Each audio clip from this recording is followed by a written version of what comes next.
আচ্ছা, good afternoon to all. সমস্ত স্টুডেন্টদেরকে গুড আফটারনুন জানিয়ে আজকে আমরা ডেসক্রাইব করব ডাকঘরের সারাংশ, রবীন্দ্রনাথ ঠাকুরের লেখা।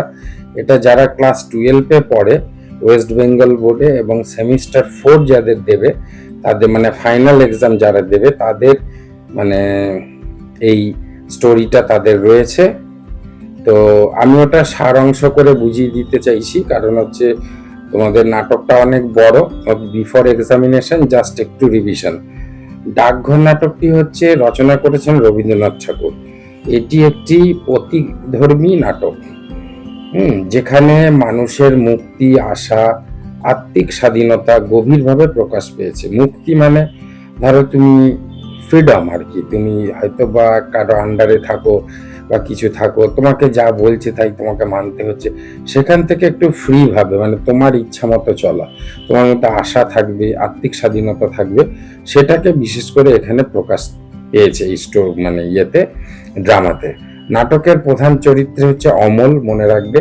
সে খুব অসুস্থ এবং ডাক্তার তাকে ঘরের বাইরে যেতে বারণ করেছে, এবং ঘরের মধ্যে বন্দি থাকলেও অমলের মন কিন্তু মুক্ত। দেখো, তোমাকে যদি কেউ ঘরে তালা মেরে রেখে দেয়, কিন্তু তোমার মনকে তা তালা মেরে রাখতে পারছে না, মনটা মুক্ত থাকে। সেই বাইরের পৃথিবী, পাহাড়, নদী, মানুষজন এবং বিশেষ করে ডাকঘর থেকে আসা একটা চিঠির সে কল্পনা করে। কল্পনা মানে সে মনে মনে একটা ছবি আঁকে। অমল বিশ্বাস করে একদিন রাজা নিজে তাকে একটা চিঠি পাঠাবে এবং তাকে ডেকে নেবেন, মানে তাকে বলবে যে তুমি আমার এখানে আসো। তো এখানে রাজা বলতে স্বয়ং ঈশ্বরকে বোঝানো হয়েছে, ডেকে নেওয়া বলতে তার জীবনের অন্তিম পর্যায়কে বোঝানো হয়েছে। বাইরের লোকজন মানে যেটা ন্যাচারাল, তুমি প্র্যাকটিক্যাল, তাদের মধ্যে ছিল দইয়ালা, পাহারাদার, ডাক্তার। এরা এসে অমলের সঙ্গে তারা কথা বলে, বাস্তব জগতের প্রতিনিধিত্ব করে, কিন্তু অমল স্বপ্ন এবং কল্পনার জগতে বিভোর হয়ে থাকে। নাটকের শেষে মৃত্যুবরণ করে অমল, মানে শেষে আমরা লাস্ট পর্যায়ে দেখতে পাচ্ছি অমলের মৃত্যু হয়, কিন্তু তা করুণ নয়, বরং এটি এক বন্ধন থেকে মুক্তি পাওয়া।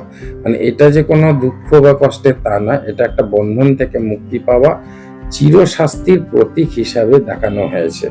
রাজার ডাক মানে এখানে মৃত্যুর ডাক নয়, বরং চূড়ান্ত একটা মুক্তির আহ্বানের কথা এখানে বোঝানো হয়েছে।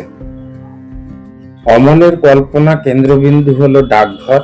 সে বিশ্বাস করে ডাকঘর থেকে একদিন তার নামে চিঠি আসবে। তার ধারণা স্বয়ং রাজা তাকে ডাক পাঠাবেন এবং সে রাজপ্রাসাদে যাবে। তো এখানে বুঝতেই পারছো, রাজপ্রাসাদ মানে প্যারাডাইস বা স্বর্গকে বোঝানো হয়েছে, রাজা বলতে স্বয়ং ঈশ্বরকে বোঝানো হয়েছে। এই বিশ্বাস অমলের জীবনে আশার আলো জ্বালিয়ে রাখে। অন্যদিকে অমলের অভিভাবক মানে এখানে গার্জিয়ানকে বোঝানো হয়েছে, মাধব দত্ত তার নাম, অত্যন্ত বাস্তববাদী একজন মানুষ ও শাসনপরায়ণ মানে হচ্ছে যারা প্রকৃত অ্যাডমিনিস্ট্রেশনটা ঠিক রাখে। সে অমলের কল্পনাকে গুরুত্ব দেয় না। অমল যে কল্পনা শক্তি, সেটাকে সে একদমই বাস্তব জগতের সঙ্গে কখনোই মিল খাওয়ায় না, বরং শাসন এবং নিয়ম তাকে বেঁধে রাখতে চায়, বরং অ্যাডমিনিস্ট্রেশন বা শাসন, রুলস এন্ড রেগুলেশনের মধ্যে অমলকে সে বেঁধে রাখতে চায়। নাটকের বিভিন্ন চরিত্র আছে, যেমন দুইয়ালা, পাহারাদার, গ্রামবাসী। অমলের সঙ্গে তারা কথা বলে, তাকে প্রত্যেক বাস্তব জগতের প্রতিনিধি তারা। তাদের কথার মধ্যে দিয়ে সমাজের কঠোরতা, নিয়ম কানুন, বাস্তবতার চিত্র ফুটে ওঠে। এর বিপরীতে অমল শিশুসুলভ সরলতা ও কল্পনার মাধ্যমে জীবনের গভীর সত্য উপলব্ধি করে। কিন্তু অমল মানে ভিতরে বাস্তব জগৎ ছাড়াও সে কিন্তু একটা কল্পনার জগতের মাধ্যম দিয়ে জীবনের গভীর সত্য সেটাকে সে উপলব্ধি করে। নাটকের শেষ দিকে অমল অসুস্থতা আরো বাড়ে, মানে শেষ দিকে যখন আমরা নাটকে দেখব সেখানে অমলের অসুস্থতা বাড়ে এবং ডাক্তার জানায় অমলের অবস্থা সংকটজনক। ঠিক তখনই রাজার দূত এসে জানায় যে সে রাজা অমলকে দেখতে আসবেন। এই ঘটনায় প্রতীকী রাজা এখানে সর্বশক্তিমান সত্তা বা চূড়ান্ত মুক্তির প্রতীক। শেষ দৃশ্যে অমল শান্তভাবে মৃত্যুবরণ করে, তবে এই মৃত্যু দুঃখজনক নয়, বরং এটি তার সকল কষ্ট বন্দিত্ব মানে বন্দি করে যে তাকে রাখা হয়েছিল এবং সীমাবদ্ধতা থেকে মানে ওই যে ছোট্ট ঘর থেকে সে মুক্তি পায়। তো এইখানেই তোমার নাটকটা শেষ হয়ে যায়। মূল ভাব বা তাৎপর্য যদি তুমি বলো, ডাকঘর নাটকে মৃত্যু মানে শেষ নয়, মৃত্যু হলো চূড়ান্ত একটা মুক্তির পথ।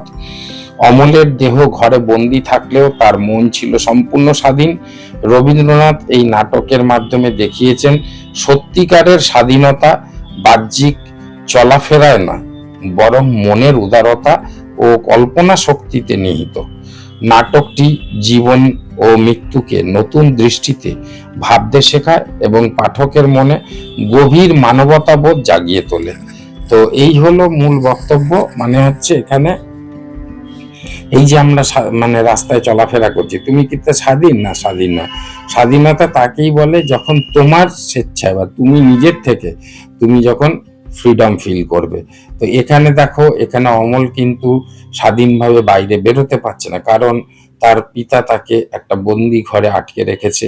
সেটা একটা ছোট্ট ঘরের মতো। সে সেখান থেকে মুক্তি পেতে চায়, সে বৃহৎ পৃথিবীকে দেখতে চায় এবং তার জন্য সে অন্তিম মুহূর্তে সে মৃত্যুর কামনা করে এবং মৃত্যুটাকে কিন্তু সে চূড়ান্ত মুক্তি বলে মনে করে। এইভাবে গল্পটি শেষ হলো। আশা করি তোমাদের ভালো লেগেছে। যদি ভালো লাগে লাইক, শেয়ার, কমেন্টস যা ইচ্ছা তোমরা করবে এবং বন্ধুদের কাছে অবশ্যই শেয়ার করবে। এটা তোমাদের কাছে একটা রিকোয়েস্ট রইল। Thank you very much.